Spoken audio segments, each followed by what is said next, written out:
Os estudantes que desejam entrar em uma universidade em 2026 devem ficar atentos para o período de inscrição do Enem 2025, cujas datas já foram divulgadas pelo Ministério da Educação e terão início a partir do dia 26 de maio, se estendendo até 6 de junho. Bacana, Irilão, sempre uma alegria encontrar você, né? Acompanho o seu trabalho. Rapaz, é incrível como a prova do Enem tem uma característica muito curiosa, que é uma característica muito voltada para a interpretação.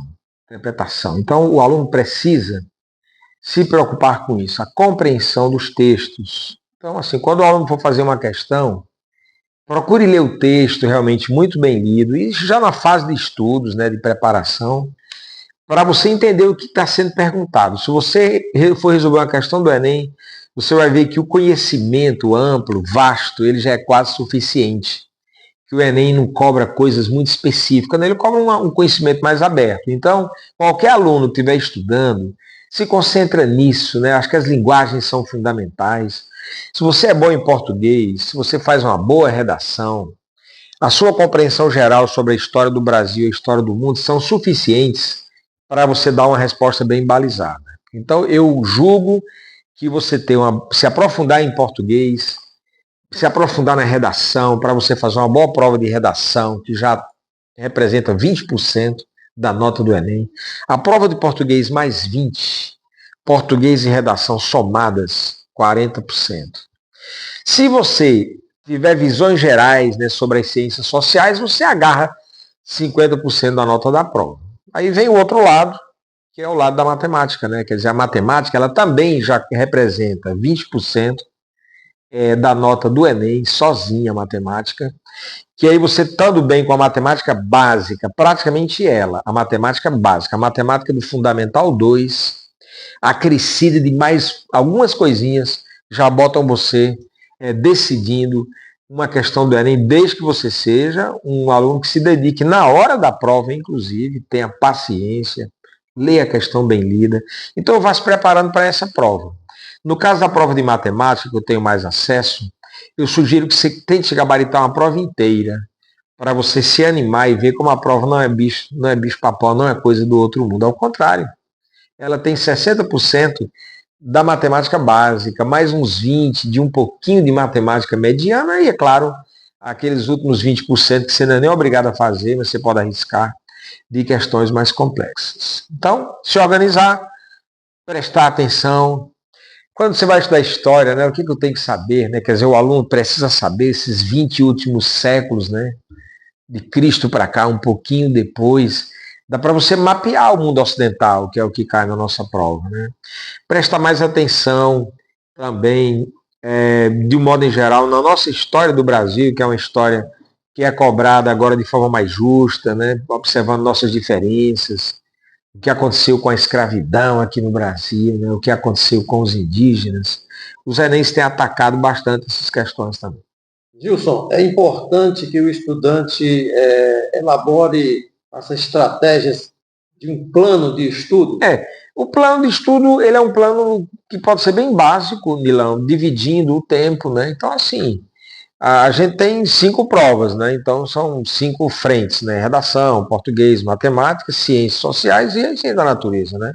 Então esse plano pode ser muito simples.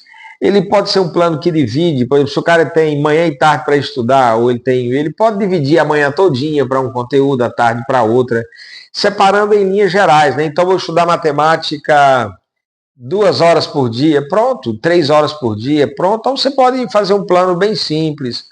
Não tem planos mirabolantes, não precisa. Eu nem gosto muito dos planos também muito amarradinhos, né? Eu prefiro que o aluno tenha visões gerais, não faça um plano muito específico, cheio de detalhezinhos, que só para acompanhar o plano você já perde um tempo, né?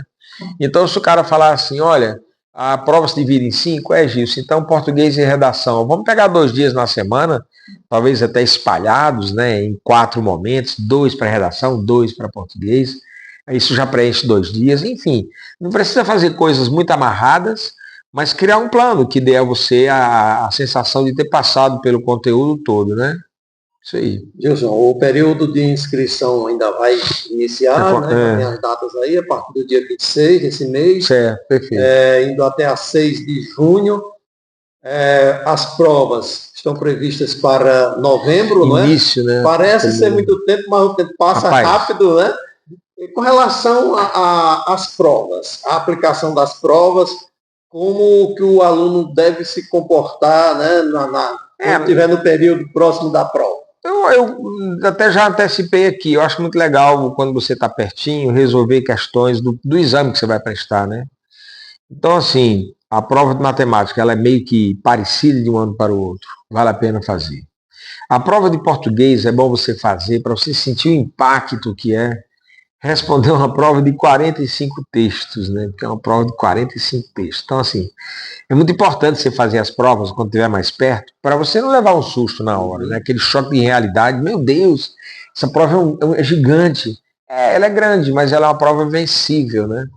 Então, assim, eu acho muito legal, assim, nos últimos 15 dias, no último mês, você começar a gabaritar provas inteiras para você sentir. Imagine, né, se o aluno faz ali já na véspera. A revisão de provas antigas. Até antigas.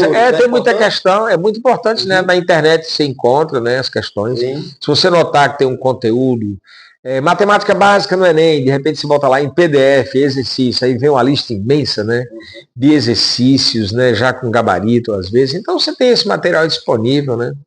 Se você está num grande cursinho, é muito importante você seguir a programação, né, que o cursinho está fazendo, né? Se o aluno está fazendo um terceiro ano, de repente tem conteúdo que ele só viu lá no primeiro, né? E é um conteúdo importante, a matemática básica é muito importante, caminha um pouco mais para os conteúdos do primeiro ano também. Então acho que é isso aí, né? Eu não gosto de dar dicas muito objetivas, muito específicas, elas funcionam para para uns, para outros não, né? Então acho que é um ataque mesmo, dedicar a sua energia em cima disso, evitar estudar só o que gosta, para poder você dar uma varrida no conteúdo todo, mas estudar o que gosta tem uma vantagem, que você aprende bastante também, né? Então é isso aí. Desejar aos alunos, eu sou fã, né, do Enem. Eu acho que o Enem é uma operação de guerra nesse país. O sujeito imaginar, Milão, uma prova sair lá de Brasília, né, e atravessar o país inteiro, chegar aqui com a Polícia Federal em todos os coleginhos, né?